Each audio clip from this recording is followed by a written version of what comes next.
Hello guys, welcome to EPD education.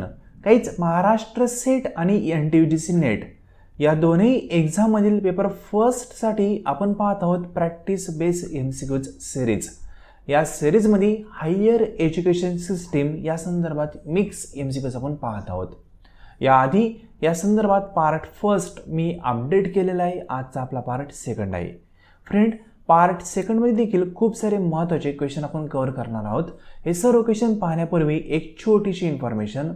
जर तुम्ही next MS-CET exam किंवा NTUGC नेट एक्झामचं प्रिपरेशन करत असाल तर दोन्ही एक्झाममधील पेपर फर्स्टसाठी एक डिटेल कोर्स आपण सुरू केलेला आहे. त्या कोर्समध्ये पेपर फर्स्टचा पूर्णपणे सिलेबस तुम्हाला कंप्लीट करून दिला जाईल. त्या संदर्भात MCQज प्रॅक्टिस देखील करून घेतली जाईल. तो कोर्स जॉईन केल्यानंतर अदर कुठलाही स्टडी तुम्हाला करण्याची गरज पडणार नाही. फ्रेंड, या कोर्स संदर्भात पूर्णपणे माहिती तुम्हाला हवी असेल तर तुम्ही आपल्या व्हॉट्सअप नंबरला मेसेज करू शकता. व्हॉट्सअप नंबर आहे 9011 36 20 82. या नंबरवर मेसेज केल्यानंतर तुम्हाला कोर्स संदर्भात पूर्णपणे माहिती शेअर केली जाईल. त्यानंतर योग्य वाटलं तर तुम्ही कोर्स जॉईन करू शकता. तर फ्रेंड, आज आपण हायर एज्युकेशन सिस्टीम या संदर्भात क्वेश्चन पाहणार आहोत. हे सर्व क्वेश्चन पाहण्यापूर्वी आपण research aptitude, teaching aptitude, communication आणि ICT या 4 युनिट संदर्भात MCQज कव्हर केलेले आहेत. ते सर्व लेसन मी तुम्हाला यूट्यूबला प्रोव्हाइड केलेले आहेत. तुम्ही ते लेसन पाहू शकता आणि प्रॅक्टिस प्रॉपर वेने करू शकता. आज आपण हायर एज्युकेशन सिस्टीम या युनिटच्या पार्ट फर्स्टलाच कंटिन्यू करत सेकंड पार्टला सुरू करत आहोत. ठीक आहे. पार्ट फर्स्टचे क्वेश्चन मी या ठिकाणी स्किप करत आहे कारण आपण पार्ट सेकंड पाहत आहोत. पार्ट फर्स्टची लिंक तुम्हाला डिस्क्रिप्शन बॉक्समध्ये भेटून जाईल. तरी पहा, 16 नंबरचा क्वेश्चन आहे, म्हणजे आजचा फर्स्ट क्वेश्चन आहे. ठीक आहे. या आधीचे क्वेश्चन तुम्हाला पाहिजे असतील तर डिस्क्रिप्शन बॉक्स चेक करा. त्या ठिकाणी एक प्लेलिस्ट आहे. त्या प्लेलिस्टची लिंक मी प्रोव्हाइड केलेली आहे. त्या लिंकवर जाऊन तुम्ही सर्व लेसन पाहू शकता. तर हा क्वेश्चन म्हणतोय काय समजून घ्या. द फेमस चायनीज ट्रॅव्हलर झुंग टँग, त्याला आपण झुंगझँग म्हणतो. ठीक आहे. तर हा झुंगझँग हा एक चायनीज ट्रॅव्हलर होता. तो इंडियामध्ये आला होता आणि त्याने काय केलं, स्टडी केला आणि शिकवलं. कुठल्या ॲन्सेंट युनिव्हर्सिटीमध्ये जी इंडियातली होती. ठीक आहे. म्हणजे इंडियाची कुठली अशी ॲन्सेंट युनिव्हर्सिटी आहे की त्या ठिकाणी फेमस जो चायनीज ट्रॅव्हलर होता त्यांनी शिकवलं आणि अभ्यास केला. तर अशी कुठली युनिव्हर्सिटी होती? तर बेसिक याचा आन्सर आहे, सर्वांना माहीत असेल. ऑप्शन नंबर आपला ए हा करेक्ट आहे, नालंदा युनिव्हर्सिटी. नालंदा युनिव्हर्सिटीला यांनी व्हिजिट दिली होती. व्हिजिट देऊन त्या ठिकाणी त्यांनी खूप सारे अध्ययन केले. ठीक आहे. आणि त्यानंतर त्यांनी अध्यापन पण केले ते. ठीक आहे. या ठिकाणी लक्षात ठेवा, नालंदा युनिव्हर्सिटी. यांनी अनेक ठिकाणी सजेशन पण दिले ते, युनिव्हर्सिटी कशी असावी वगैरे. ते आपण सर्व कोर्समध्ये पाहिलेलं आहे. पहा, या व्यक्तीचं नाव आपण कोर्समध्ये पाहिलेलं आहे. त्या व्यक्तीने काय केलं तर त्या संदर्भात बेसिक इन्फॉर्मेशन आपण पाहिलेली, मे बी तुम्ही पाहिले असेल. ठीक आहे. तर नेक्स्ट क्वेश्चन डायरेक्टली पाहूया. 17 नंबरचा question. At Nalanda university who were the द्वार पंडित. ठीक आहे. द्वार पंडित हे कोण होते नालंदा युनिव्हर्सिटीमध्ये? तर याचं बेसिक जे आन्सर आहे ते आहे gate scholar or entrance examiner. म्हणजे द्वार पंडित होते ना, ते काय करायचे, नालंदा युनिव्हर्सिटीमध्ये एखाद्याला ॲडमिशन घ्यायचं असेल तर त्याची ओरली तोंडी परीक्षा घ्यायची. ठीक आहे. आणि त्यामार्फत ती परीक्षा घेऊन मग त्या विद्यार्थ्याला ॲडमिशन द्यायचं का नाही ते ठरवायचे. कारण नालंदा युनिव्हर्सिटीमध्ये ॲडमिशन घेणं ही एक अवघड गोष्ट होती. आणि त्या युनिव्हर्सिटीमध्ये ॲडमिशन घ्यायचं म्हणलं तर या जे आपण म्हणू शकतो द्वार पंडित होते त्यांच्यामार्फत एक तोंडी परीक्षा घेतली जायची आणि त्यानंतर मग ती एंट्रन्स एक्झामिनेशन किंवा तोंडी परीक्षा पास झाल्यानंतर त्यांना ॲडमिशन दिलं जायचं. लक्षात ठेवा. तर गेट स्कॉलर होते, एंट्रन्स एक्झामिनर होते. म्हणजे काय, एखाद्याला नालंदा युनिव्हर्सिटीमध्ये ॲडमिशन घ्यायचं असेल तर ते त्यांची एंट्रन्स घ्यायचे विद्यार्थ्यांची. कोण? द्वार Pandit. Next question number 18. Which ancient university was particularly famous for its specialization in medicine? म्हणजे आयुर्वेदा किंवा मेडिसिनसाठी कुठली ॲन्सेंट युनिव्हर्सिटी फेमस होती हे तुम्हाला विचारलं आहे. तर बऱ्याच जणांना याचा आन्सर माहीत असेल, तक्षशिला. ठीक आहे. ही युनिव्हर्सिटी फेमस होती कशासाठी? मेडिसिन आणि आयुर्वेदासाठी. Next question. आज आपण बेसिकली ॲन्सेंट युनिव्हर्सिटी किंवा हायर एज्युकेशनमधील ॲन्सेंट एज्युकेशनचा जो पार्ट आहे तो आपण पाहत आहोत MCQज मार्फत. ठीक आहे. कोर्समध्ये आपण हे सर्व डिटेलमध्ये पाहिलेलं आहे. आता 19 नंबरचा question, which subject was not commonly टॉट ॲट तक्षशिला, म्हणजे तक्षशिला युनिव्हर्सिटीमध्ये कुठला सब्जेक्ट शिकवला जात नव्हता हे विचारलं आहे. ठीक आहे, नॉट.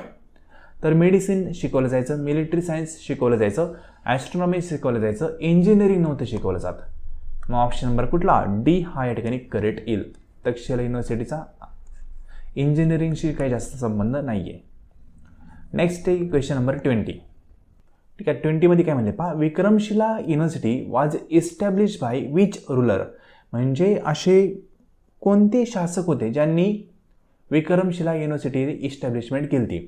तर तुम्हाला माहीत असेल धर्मपाला. ठीक आहे, हे होते त्यांनी विक्रमशिला युनिव्हर्सिटी इस्टॅब्लिशमेंट केली ती. ऑप्शन नंबर डी हा करेक्ट आहे. म्हणजे आपण म्हणू शकतो 8वं जे शतक आहे त्याच्या शेवटी आणि 9वं शतक सुरू होताना ही विक्रमशिला युनिव्हर्सिटी ती स्थापन केली ती. जे पालाचे राज्य होते धर्मपाला त्यांनी केली ती. ठीक आहे, तर बेसिक आहे, लक्षात ठेवा. स्टॅटिक पर्शनवर एक्झामला क्वेश्चन येऊ शकतो हायर एज्युकेशनमध्ये. रिपीट करतो, असे कोणते शासक होते ज्यांनी विक्रमशिला युनिव्हर्सिटी स्थापन केली, धर्मपाला. ठीक आहे, पाल राजा धर्मपाल जो होता त्यांनी विक्रमशिला युनिव्हर्सिटी स्थापन केली ती. कधी केली ती, 8व्या शतकाच्या शेवटी आणि 9व्या शतकाच्या स्टार्टिंगला ही युनिव्हर्सिटी स्थापन झाली.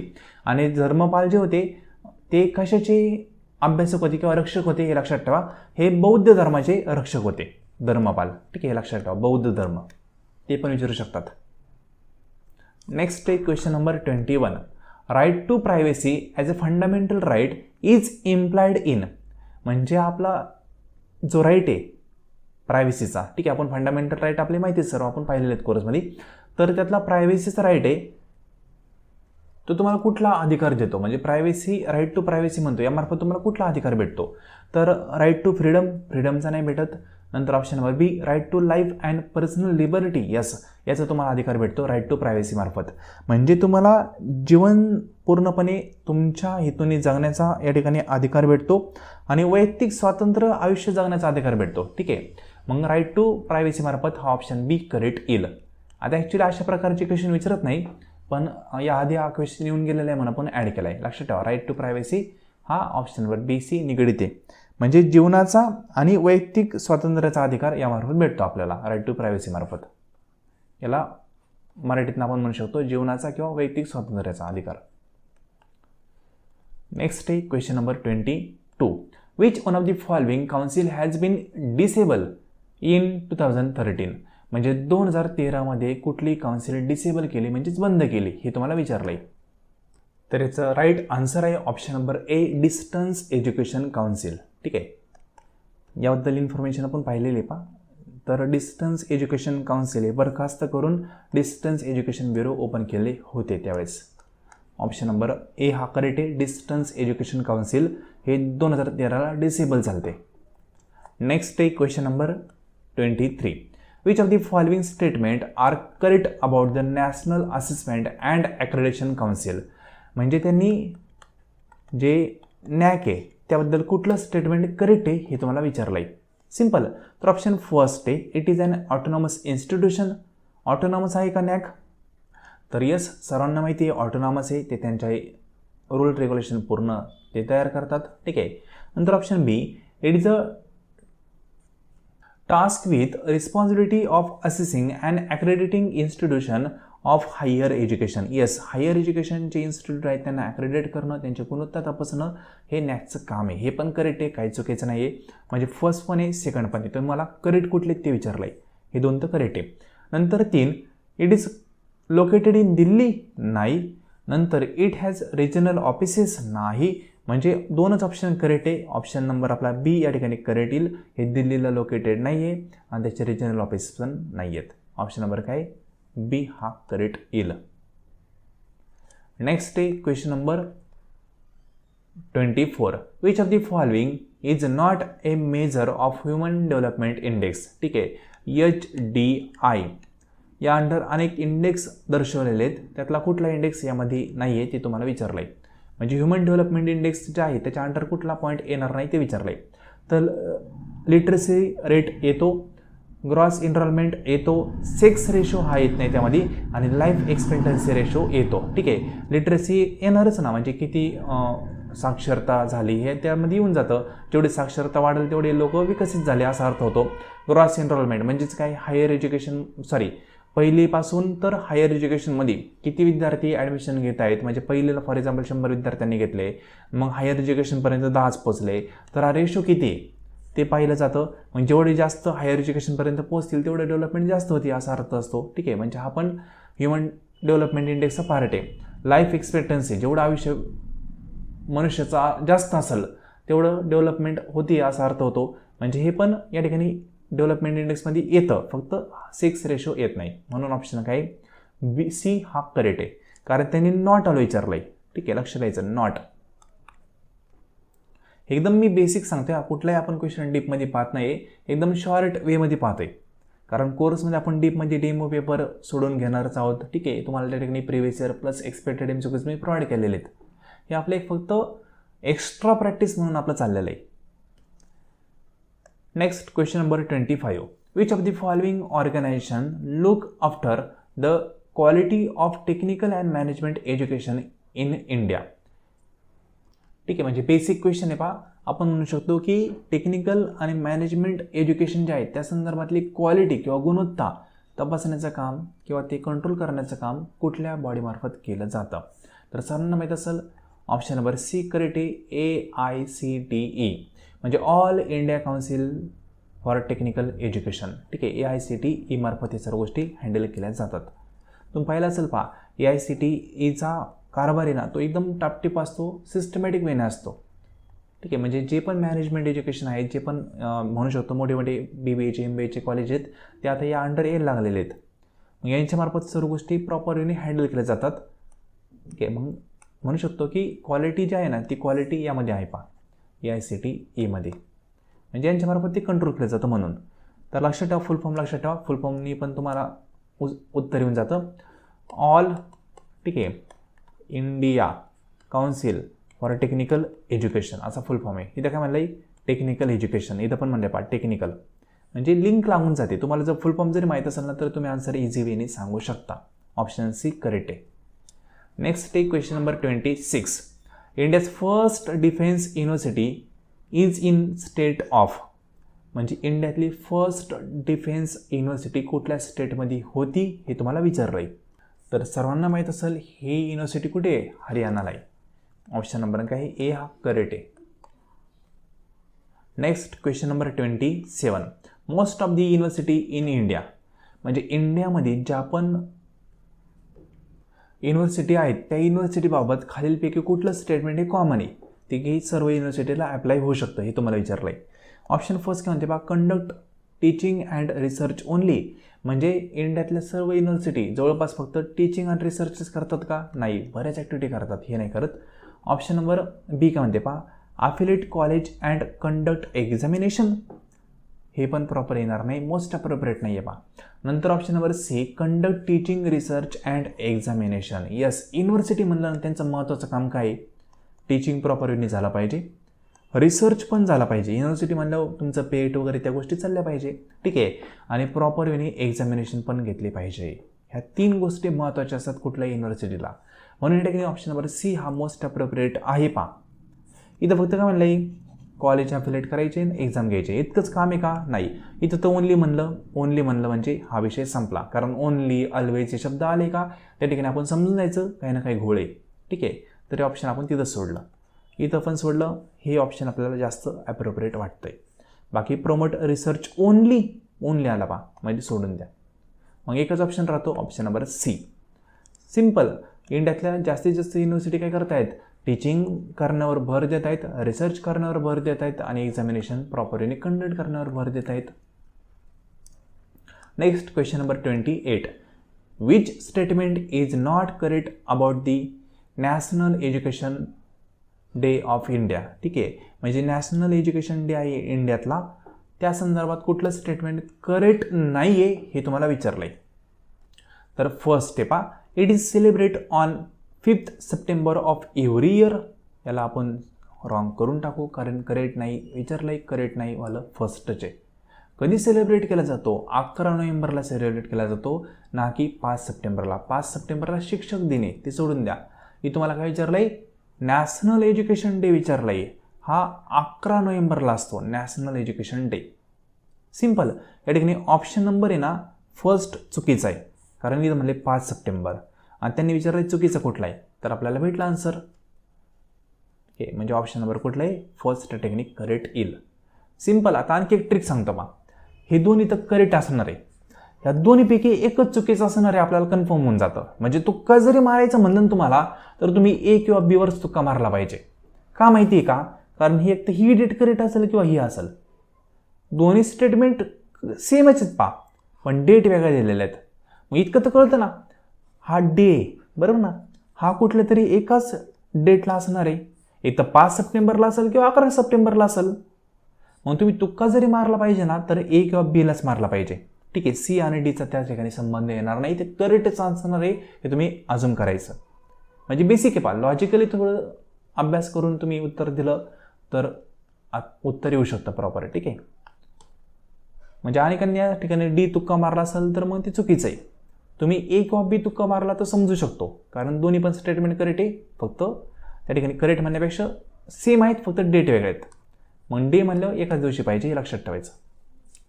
आज थोडंसं ट्रिक लावायच्या, ट्रिकमार्फत अनेक क्वेश्चन सुटतात. मी तुम्हाला कोर्समध्ये सांगत असतो ते. ठीक आहे. आपले ज्यावेळेस डेमो पेपर असतील ना, जवळपास आपण यावर्षी 15+ किंवा 20पर्यंत डेमो पेपर प्रोव्हाइड करणार आहोत आपल्या कोर्समध्ये. ते फ्री असतात कोर्समध्ये. तर त्या ठिकाणी ते डेमो पेपर सोडवताना आपलं हेच असतं की टाईम मॅनेजमेंट आपल्याला करायचं आहे आणि लवकरात लवकर क्वेश्चन आपण कशा पद्धतीने सोडवू शकतो हे आपल्याला ठिकाणी पाहायचं असतं. एखादा क्वेश्चन कळत नसेल तर तो क्वेश्चन आपण कशा पद्धतीने ट्रिकच्या मार्फत सोडू शकतो हे आपल्याला त्या ठिकाणी पाहायचं असतं. मग डेमो पेपर जे असतात ना कोर्समध्ये, ते त्यासाठीच असतात आपले, की प्रॅक्टिस प्रॉपरली झाली पाहिजे. कारण अभ्यास केलाय पण प्रॅक्टिस नसेल ना तर जमत नाही. जसं पहा, साधी एक्झाम्पल सांगतो. तुम्ही 4 व्हीलरचा क्लास लावलाय, 4 व्हीलर प्रॉपर वेने शिकले. ठीक आहे. 1 महिना क्लास लावला, फुल प्रॉपर वेने शिकले. 1 महिना गाडी चालवली नाही, त्यानंतर प्रॅक्टिसच नाही हो. आठवड्यातून कधीतरी एकदा गाडी चालवत आहे, तुम्हाला जजमेंट जमणार नाही आहे, त्याला प्रॅक्टिस लागते.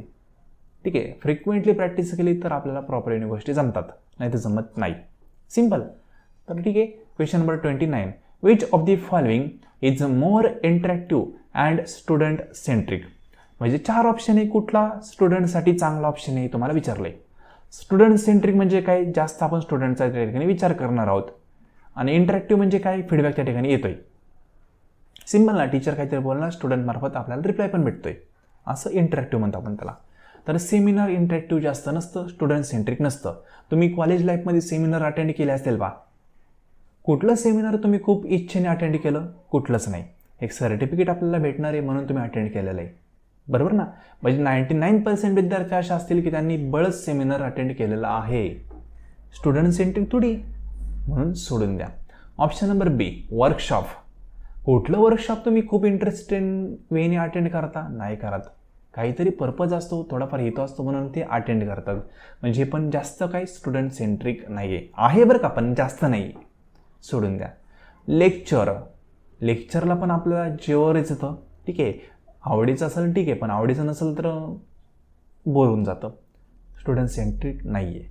Group discussion. शब्द काय? डिस्कशन. समोरचा बोलतोय, आपण रिप्लाय देतोय. मज्जा येते ना. गप्पा मारायला कोणाला मज्जा येत नाही? सर्वांनाच येते, बरोबर ना. म्हणजेच काय? ग्रुप डिस्कशन एक म्हणू शकतो गप्पा मारणं. थोडक्यात गप्पा मारणं, पण कशावर? एका चांगल्या टॉपिकवर. ठीक आहे. तर यामार्फत आपण लर्निंग करत असतो. मग हे स्टुडंट सेंट्रिक आहे. कुठलं? Group discussion. कारण ते आपल्याला आवडतं. स्टुडंटला आवडतं इन द सेन्स की स्टुडंटला काय हवंय त्यानुसार आपण शिकवण्याचा प्रयत्न करतो, त्याला आपण स्टुडंट सेंट्रिक म्हणतो. आणि इंटरॅक्टिव्ह म्हणजे काय? इकडून रिप्लाय जातोय, इकडून फीडबॅक भेटतोय. सिम्पल. त्याला आपण इंटरॅक्टिव्ह म्हणतो. मग आता ग्रुप डिस्कशनच या ठिकाणी मोस्ट अप्रोप्रिएट ऑप्शन आहे. Option number D. Simple term आहेत, अवघड असं काही नाही. Next question 30. The Kothari commission report was in title on. म्हणजे कोठारी कमिशनचा जो रिपोर्ट होता त्याचं टायटल काय होतं तुम्हाला विचारलं आहे. सिम्पल आहे, education and national development. Simple ना, हे त्याचं टायटल होतं, एज्युकेशन अँड नॅशनल डेव्हलपमेंट. त्या ठिकाणी कोठारी कमिशन असेल, राधाकृष्ण कमिशन असेल, ठीक आहे, नंतर संपूर्णानंद कमिशन असेल, त्या सर्व कमिशनबद्दल प्रॉपरली अभ्यास करून जायचं आहे तुम्हाला. एक्झामला तिथून क्वेश्चन येतो म्हणजे येतोच. ठीक आहे, ते प्रॉपरली अभ्यास करून जा. किंवा आपला कोर्स लावला असेल तर कोर्समध्ये मी कवर करून देणारच आहे. त्या ठिकाणी ते लेक्चर आपले आहेत ना, ते प्रॉपरली कवर करा. तर फ्रेंड, आज आपण 30पर्यंत क्वेश्चन पाहिलेत. बाकीचे क्वेश्चन नेक्स्ट सेशनमध्ये पाहणार आहोत. जर तुम्हाला कोर्स जॉईन करायचा असेल तर या नंबरला मेसेज करून तुम्ही इन्फॉर्मेशन मिळवू शकता. कॉमर्स सब्जेक्टसाठी पण पूर्णपणे कोर्स अवेलेबल आहे. विद्यार्थ्यांनी मेसेज करताना कॉमर्स कोर्स असं मेसेज करा, त्यांना कॉमर्सची पण इन्फॉर्मेशन शेअर केली जाईल. बाकी पेपर फर्स्ट आपण एक्सपर्टाईज वेने प्रोव्हाइड करतच आहोत. इन्फॉर्मेशनसाठी मेसेज नक्की करा. तर फ्रेंड, आजचं लेसन तुम्ही संपूर्ण पाहिले त्याबद्दल थँक्यू सो मच.